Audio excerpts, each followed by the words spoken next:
Children, आज हम पढ़ेंगे क्लास 8th हिंदी एनसीईआरटी की बुक का लेसन नंबर 2 जो कि है लाख की चूड़ियाँ। ये कहानी लिखी है कामता नाथ जी ने। तो चलिए हम कहानी पढ़ते हैं। सारे गांव में बदलू मुझे सबसे अच्छा आदमी लगता था। लेखक यहाँ पे कह रहे हैं लेखक को सबसे अच्छा आदमी जो लगता था वो बदलू लगता था। क्यों? क्योंकि वह मुझे सुंदर सुंदर लाख की गोलियां बना कर देता था। लेखक को लाख की गोलियां बना कर देता था, इसीलिए लेखक को बदलू सबसे अच्छा लगता था। मुझे अपने मामा के गांव जाने का सबसे बड़ा चाव यही था कि जब मैं वहां से लौटता था तो मेरे पास में ढेर सारी गोलियां होती, रंग बिरंगी गोलियां जो किसी भी बच्चे का मन मोह ले। बच्चों को गोलियां बहुत पसंद होती हैं, गोलियों से खेलना। और यही कारण था कि लेखक जब गांव से लौटते थे तो उनके पास में बहुत सारी गोलियां होती थी जो कि लाख से बनी हुई होती थी। वैसे तो मेरे मामा के गांव का होने के कारण मुझे बदलू को बदलू मामा कहना चाहिए था। मामा के गांव का जो व्यक्ति होता है उसे मामा कहते हैं, लेकिन बदलू को परंतु मैं उसे बदलू मामा नहीं कहकर बदलू काका कहा करता था। लेखक यहाँ पे कह रहे हैं कि वो बदलू मामा न कहकर उनको बदलू काका कहते थे। जैसा कि गांव के सभी बच्चे उसे कहा करते थे, सारे गांव के बच्चे उसको बदलू काका कहते थे। और यही कारण था कि लेखक भी जब अपने मामा के यहाँ जाते थे तो वह बदलू को मामा न कहकर काका कहते थे। बदलू का मकान कुछ ऊंचे पर बना था, कुछ ऊंचाई पर था, टीले पर था। मकान के सामने बड़ा सा सहन था, सहन अर्थात आंगन था, जिसमें एक पुराना नीम का वृक्ष लगा था। उसी के नीचे बैठकर बदलू अपना काम किया करता था। लाख की चूड़ियाँ बनाया करते थे बदलू उस नीम के वृक्ष के नीचे बैठकर। बगल में भट्टी दहकती रहती थी। भट्टी अर्थात कोयलों से जली हुई अंगीठी जिसको बोल सकते हैं, वो जलती रहती थी, जिसमें वह लाख पिघलाया करता था। गर्मी से कोयलों से लाख को पिघलाने का काम बदलू किया करता था। सामने एक लकड़ी की चौखट पड़ी रहती थी जिस पर लाख के मुलायम होने पर वह उसे सलाख के समान पतला करके चूड़ी का आकार देता था। चौखट के ऊपर बदलू जो हैं लाख को सलाख के समान पतला करके, सलाख अर्थात लंबी छड़ी का रूप देकर उसको पतला किया करता था। पास में 4-6 विभिन्न प्रकार की बेलननुमा मुंगेरियाँ रखी रहती थी जो आगे से कुछ पतली और पीछे से मोटी होती थी। बेलनाकार होती थी, बेलन के आकार की, जो आगे से तो पतली होती थी और पीछे से मोटी होती थी। ऐसी मुंगेरियाँ छड़ियाँ रखी हुई होती थी। लाख की चूड़ी का आकार देकर वह उन्हें मुंगेरियों पर चढ़ाकर गोल और चिकना बनाता था। उन बेलनाकार आकृति के अंदर वो लाख को डाल देता था जिससे वो चूड़ी का आकार अपना लेती थी। और तब एक एक कर पूरे हाथ की चूड़ियाँ बना चुकने के पश्चात वह उन पर रंग करता था। पहले वह चूड़ियाँ बनाता लाख से और उसके बाद में उन पर रंग करता था। बदलू यह कार्य सदा ही एक मचिए पर बैठकर किया करता था। मचिया अर्थात छोटा सा चारपाई जो बहुत ही पुरानी थी, पुरानी चारपाई थी उस छोटी सी, उसके ऊपर बैठकर बदलू अपना काम करता था। बगल में ही उसका हुक्का रखा रहता था, हुक्का जो पीते हैं, जिसे वह बीच बीच में पीता रहता था। गांव में मेरा दोपहर का समय अधिकतर बदलू के पास बीतता था। लेखक कह रहे हैं वह मुझे लला कहा करता और मेरे पहुंचते ही मेरे लिए तुरंत एक मचिया मंगा देता। जैसे ही लेखक उनके यहाँ पे जाते बदलू के यहाँ पे, तो लेखक के लिए भी एक छोटा सा चारपाई मंगवा दी जाती। मैं घंटों बैठे बैठे उसे इस प्रकार चूड़ियाँ बनाते देखता रहता था। लगभग रोज ही वह 4-6 जोड़े चूड़ियाँ बनाता था। पूरा जोड़ा बना लेने पर वह उसे बेलन पर चढ़ाकर कुछ क्षण चुपचाप देखता रहता, मानो वह बेलन न होकर किसी नववधू की कलाई हो। जब बेलन पर वो बेलनाकार जो आकृति थी उसके ऊपर लाख की चूड़ियों को चढ़ा देता था बदलू, उसके बाद में घंटों उसे बैठकर देखा करता था। मन ही मन बहुत खुश होता था उसे देखकर। लेखक यहाँ पे कह रहे हैं ऐसा लग रहा था जैसे कोई वो किसी की नववधू की कलाई हो और उसमें पहनी हुई चूड़ियाँ कितने सुशोभित होती हैं। वैसा ही लेखक को लग रहा था कि बदलू वैसा ही कुछ अनुमान लगा रहा था। बदलू मणिहार था। जो चूड़ियाँ बनाते हैं उसे मणिहार बोलते हैं। चूड़ियाँ बनाना उसका पैतृक पेशा था, वंशजों से प्राप्त हुआ था उसको। और वास्तव में वह बहुत ही सुंदर चूड़ियाँ बनाता था। उसकी बनाई हुई चूड़ियों की खपत भी बहुत थी, खपत यानी कि बहुत ज़्यादा बिकती थी, मांग थी उसकी। उस गांव में तो सभी स्त्रियां उसकी बनाई हुई चूड़ियाँ पहनती ही थी। आसपास के गांव के लोग भी उससे चूड़ियाँ ले जाते थे, परंतु वह कभी भी चूड़ियों को पैसों से बेचता न था। उसका अभी तक वस्तु विनिमय का तरीका था। वो वस्तु विनिमय का तरीका अपनाता था। वस्तु के बदले में वस्तु देता था और लेता था। तो ये हो गया वस्तु विनिमय, जहाँ पर वस्तु के बदले वस्तु दी जाती हो, और लोग अनाज के बदले उससे चूड़ियाँ ले जाते थे। बदलू स्वभाव से बहुत सीधा था। मैंने कभी भी उसे किसी से झगड़ते नहीं देखा था, लेखक यहाँ पे कह रहे हैं। हाँ, शादी विवाह के अवसरों पर वह अवश्य जिद पकड़ जाता था। जीवन भर चाहे कोई उससे मुफ्त चूड़ियाँ ले जाए, परंतु विवाह के अवसर पर वह सारी कसर निकाल देता था। यानी कि जब किसी का विवाह होता था किसी के यहाँ पर, तो उनसे वो अच्छे पैसे लेता था। आखिर सुहाग के जोड़े का महत्व ही और होता है। मुझे याद है मेरे मामा के यहाँ किसी लड़की के विवाह पर जरा सी किसी बात पर बिगड़ गया था, यानी कि नाराज हो गया था बदलू, और फिर उसको मनाने में लोहे लग गए थे। बहुत मुश्किलें आई। विवाह में इसी जोड़े का मूल्य इतना बढ़ जाता था कि उसके लिए उसकी घरवाली को सारे वस्त्र मिलते, ढेरों अनाज मिलता, उसको अपने लिए पगड़ी मिलती, और रुपए जो मिलते सो अलग। यानी कि जो जोड़ा तैयार किया जाता था बदलू के द्वारा पहनने के लिए हाथों में नववधू के लिए, वो बहुत महंगा बिकता था। उसके बदले में घरवाली को वस्त्र मिलते थे, अनाज भी मिलता था, और उसको अपने लिए पगड़ी जो सिर पे पहनी जाती है बदलू स्वयं के लिए मिलती थी, और अलग से रुपए भी मिलते थे। यदि संसार में बदलू को किसी बात से चिढ़ थी तो वह थी कांच की चूड़ियों से। बदलू जो कि लाख की चूड़ियाँ बनाता था, उसको कांच की चूड़ियाँ बिल्कुल पसंद नहीं थी। यदि किसी भी स्त्री के हाथों में उसे कांच की चूड़ियाँ दिख जाती तो वह अंदर ही अंदर उड़ जाता था, यानी कि बहुत गुस्सा हो जाता था, और कभी कभी तो 2-4 बातें भी सुना देता था।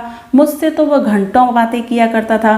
कभी मेरी पढ़ाई के बारे में पूछता, कभी मेरे घर के बारे में, और कभी यूँ ही शहर के जीवन के बारे में। मैं उससे कहता कि शहर में सब कांच की चूड़ियाँ पहनते हैं, तो वह उत्तर देता। कौन उत्तर देता? बदलू उत्तर देता। बदलू और लेखक की बात चल रही थी। शहर की बात और है लल्ला, वहाँ तो सभी कुछ होता है। वहाँ तो औरतें अपने मर्द का हाथ पकड़कर सड़कों पर घूमती भी हैं, और फिर उनकी कलाइयाँ नाजुक होती है ना, लाख की चूड़ियाँ पहने तो मौज न आ जाए। यानी कि वो बदलू कहना चाहता है कि लाख की चूड़ियाँ तो बहुत कठोर होती हैं, और जो शहरों की औरतें होती हैं उनकी कलाइयाँ तो बहुत मुलायम होती हैं, वो लाख की चूड़ियों को नहीं पहन सकती। कभी कभी बदलू मेरी अच्छी खासी खातिर भी करता था। खातिर करना अर्थात मेहमानबाजी करना।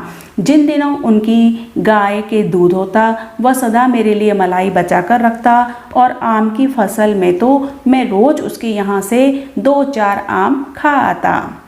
लेखक कह रहे हैं कि जब भी उनके यहाँ आम की फसल होती मैं वहाँ से आम खा कर ही आता। परंतु इन सब बातों के अतिरिक्त जिस कारण वह मुझे अच्छा लगता था वह यह था कि लगभग रोज ही वह मेरे लिए 1-2 गोलियाँ बना देता था। बच्चों को गोलियों से खेलना बहुत अच्छा लगता है, और यही कारण था कि लेखक को मुख्य रूप से बदलू इसीलिए पसंद था क्योंकि वो उनके लिए गोलियाँ बना दिया करता था। मैं बहुधा हर गर्मी की छुट्टी में अपने मामा के यहाँ चला जाता था। लेखक कह रहे हैं मैं अक्सर ऐसा होता था कि हर गर्मी की छुट्टियों में अपने मामा के यहाँ जाता था, और 1-आध महीने वहाँ रहकर स्कूल खुलने के समय तक वापस आ जाता। परंतु 2-3 बार ही मैं अपने मामा के यहाँ गया होऊंगा, तभी मेरे पिता की एक दूर के शहर में बदली हो गई। 2-3 बार रेगुलर ऐसा हुआ कि लेखक को अपने मामा के यहाँ जाते थे, लेकिन फिर उनके पिताजी की कहीं दूसरी जगह बदली हो गई, और एक लंबी अवधि तक मैं अपने मामा के गांव न जा सका, और यही कारण रहा। उनके पिताजी का स्थानांतरण हो गया दूसरी जगह पर, और ये कारण बन गया कि लेखक 2-3 साल तक अपने मामा के यहाँ पर न जा सके। लंबी अवधि हो गई, बहुत लंबा समय हो गया था लेखक को अपने मामा के यहाँ, मामा के गांव गए हुए। तब लगभग 8-10 वर्षों के बाद जब मैं वहाँ गया, लेखक को बहुत लंबा समय बीत गया, यहाँ तक कि 8 से 10 वर्ष हो गए थे। तो इतना बड़ा हो चुका था कि लाख की गोलियों में मेरी रुचि न रह गई थी। अब तो लेखक बड़े हो गए थे, 8-10 सालों बाद में गए थे। अब उनको लाख की गोलियों से खेलना वगैरह उनको ये सब पसंद नहीं रह गया था, क्योंकि उम्र बढ़ गई थी। अतः गांव में होते हुए भी कई दिनों तक मुझे बदलू का ध्यान न आया। लेखक वहाँ चले गए और उनका कोई कांच की गोलियों में, लाख की गोलियों में कोई उनकी रुचि भी नहीं थी। और यही कारण था कि बदलू का उनके मन में कोई ध्यान भी नहीं आया कि भाई यहाँ कोई बदलू काका भी रहते हैं। इसी बीच मैंने देखा कि गांव में लगभग सभी स्त्रियां कांच की चूड़ियां पहने हैं। लेखक ने देखा कि गांव की औरतें जो हैं वो कांच की चूड़ियां पहने हैं। विरले ही हाथों में मैंने लाख की चूड़ियां देखी। विरले अर्थात बहुत कम औरतों के हाथों में लाख की चूड़ियां दिखी। एक दिन सहसा मुझे बदलू का ध्यान हो आया। बात यह हुई कि बरसात में मेरे मामा की छोटी लड़की आंगन में फिसल कर गिर पड़ी और उसके हाथ की कांच की चूड़ी टूटकर उसकी कलाई में घुस गई। लड़की छोटी थी, गिरी बरसात में और उसके हाथ में जो कांच की चूड़ी थी वो उसकी कलाई में घुस गई। उससे खून बहने लगा, खून निकलने लगा। मेरे मामा उस समय घर पर न थे, मुझे ही उसकी मरहम पट्टी करनी पड़ी।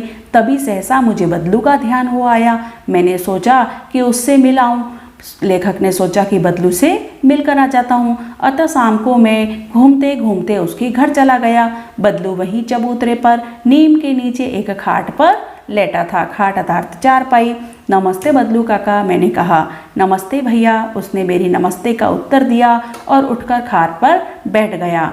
परंतु उसने मुझे पहचाना नहीं और देर तक मेरी ओर निहारता रहा। बदलू लेखक को पहचान ही नहीं पा रहा था, क्योंकि लेखक बहुत बड़े हो गए थे।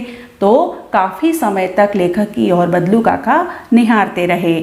मैं हूँ जनार्दन काका, लेखक ने अपना नाम बताया। मैं जनार्दन हूँ काका, आपके पास से गोलियाँ बनवा कर ले जाता था। मैंने अपना परिचय दिया। बदलू फिर भी चुप रहा, मानो वह अपने स्मृति पटल पर अतीत के चित्र उतार रहा हो कि पहले क्या हुआ था बीते हुए समय में, जैसे कोई ढूंढ रहा हो, जैसे कुछ खो गया हो, याद नहीं आ रहा था बदलू को कि आखिर में ये लड़का कौन है जनार्दन। और तब वह एकदम बोल पड़ा। फिर कुछ सोचा तो बदलू को याद आया। आओ आओ लला, बैठो। उन्होंने कहा बदलू ने लेखक को कि चलो बैठो, बहुत दिन बाद गांव आए। हाँ, इधर आना नहीं हो सका काका, मैंने चारपाई पर बैठते हुए उत्तर दिया। लेखक चारपाई पर बैठ गए और बदलू काका को उत्तर दिया। कुछ देर फिर शांति रही। मैंने इधर उधर दृष्टि दौड़ाई, नज़रें दौड़ाई। न तो मुझे उसकी मछिया ही नजर आई, न ही भट्टी, न वो छोटी सी चारपाई जिस पर बैठकर बदलू काका लाखे की चूड़ियाँ बनाते थे वो मछिया नजर आई, और न ही भट्टी नजर आई। आजकल काम नहीं करते काका, मैंने पूछा। लेखक ने पूछा बदलू से। नहीं लला, काम तो कई साल से बंद है। मेरी बनाई हुई चूड़ियाँ कोई पूछे तब तो। गांव गांव में कांच का प्रचार हो गया है। वह कुछ देर चुप रहा, फिर बोला।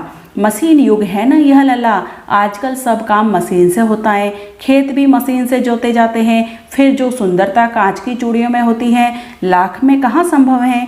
लेकिन कांच बड़ा खतरनाक होता है, बड़ी जल्दी टूट जाता है। मैंने कहा, लेखक ने कहा कि कांच तो है लेकिन कांच बहुत खतरनाक होता है, वो बहुत जल्दी टूट जाता है। नाजुक तो फिर होता ही है लला। कहते कहते उसे खांसी आ गई और वह देर तक खांसता रहा। बदलू काका को तेज खांसी आ गई और खांसी लंबे समय तक चलती रही। मुझे लगा उसे दमा है, दमा का रोग है, अस्थमा है। अवस्था के साथ साथ उसका शरीर ढल चुका था, यानी कि बहुत निर्जर हो चुका था। उसके हाथों पर और माथे पर नसें उभर आई थी। वृद्धावस्था के कारण उसके हाथों पर और माथे पर जो नसें थी वो बाहर निकल आई थी। जाने कैसे उसने मेरी शंका भांप ली और बोला। जैसे बदलू काका समझ गए हो कि लेखक क्या सोच रहे हैं, और ये सोचते हुए झट से बदलू काका बोले, दमा नहीं है मुझे, फसली खांसी है। उन्होंने कहा कि मुझे कोई फसली खांसी है, दमा नहीं है, यही महीने 2 महीने से आ रही हैं, 10-15 दिन में ठीक हो जाएगी। मैं चुप रहा, लेखक चुप रहे। मुझे लगा उसके अंदर कोई बहुत बड़ी व्यथा छिपी है, कोई दुख छिपा है। मैं देर तक सोचता रहा कि इस मशीन युग ने कितने हाथ काट दिए हैं, कितने लोगों को बेरोजगार कर दिया है इन मशीनों ने। नहीं तो सारा काम हाथों से होता था, हर व्यक्ति को रोजगार मिलता था, लेकिन मशीनें आने के बाद में एक एक मशीन पर केवल एक एक व्यक्ति लगा हुआ है और हज़ारों लोगों को बेरोज़गार कर दिया है। अगर मशीनें नहीं होती तो हज़ारों लोगों को रोज़गार मिलता था। एक काम को करने के लिए जहां 10 व्यक्तियों की ज़रूरत होती थी, वही मशीन अब एक व्यक्ति पर काम किए जा रही हैं।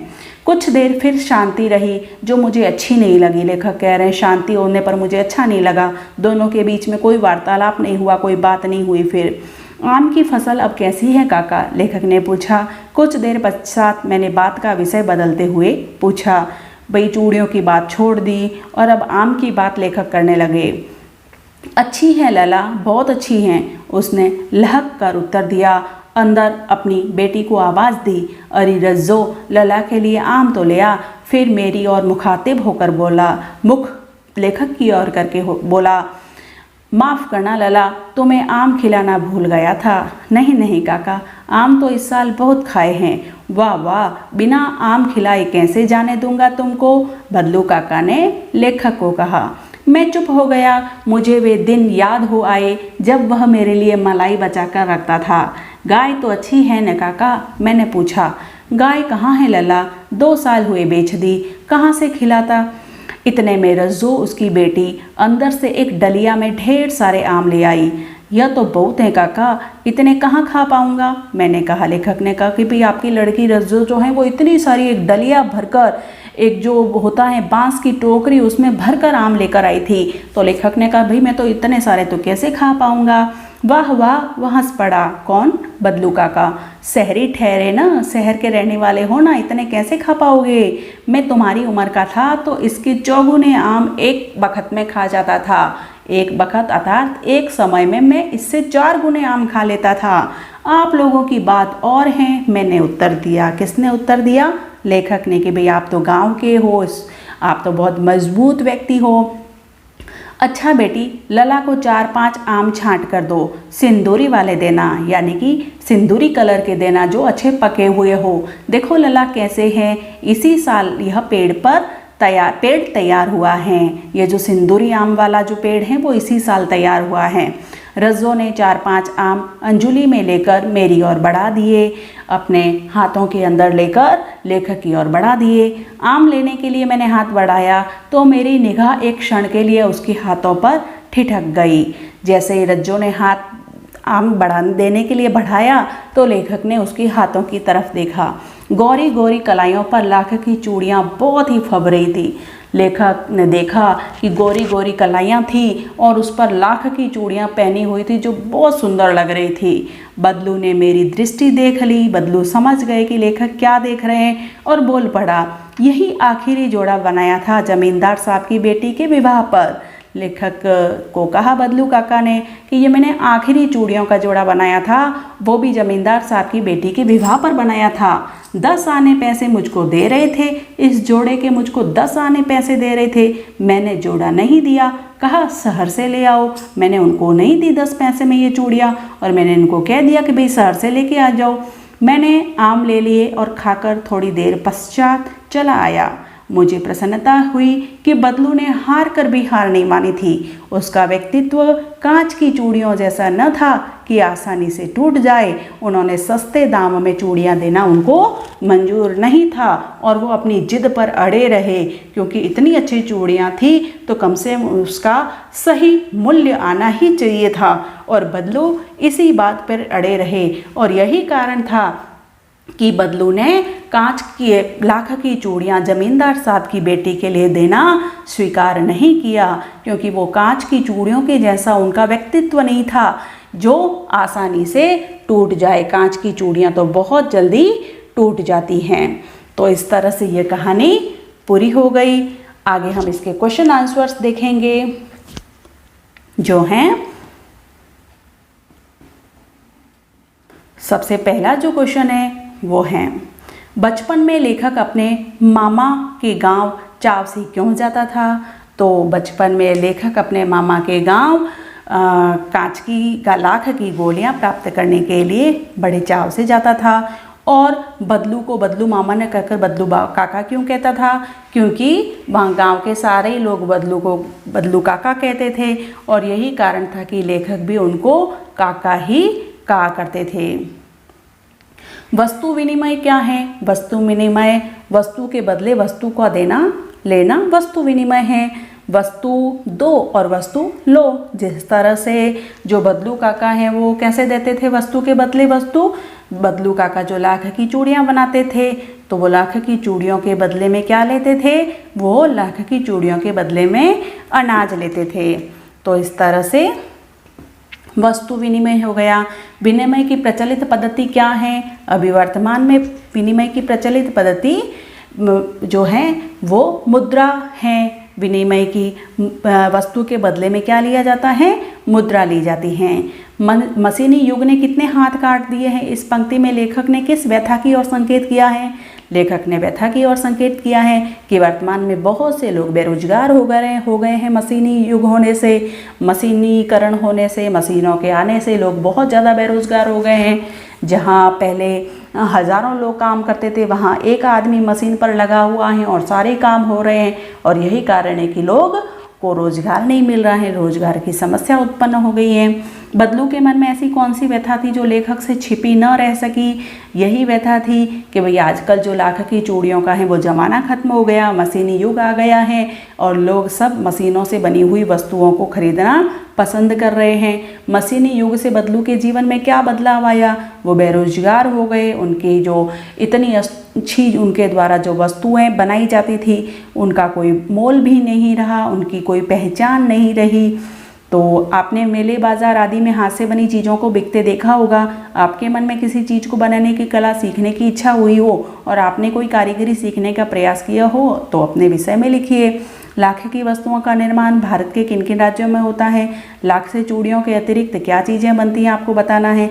लाख के चूड़ियों से अतिरिक्त बहुत सी चीज़ें बनती हैं जिसमें खिलौने भी ले सकते हैं, हाथी घोड़े वगैरह ये सब भी बनते हैं।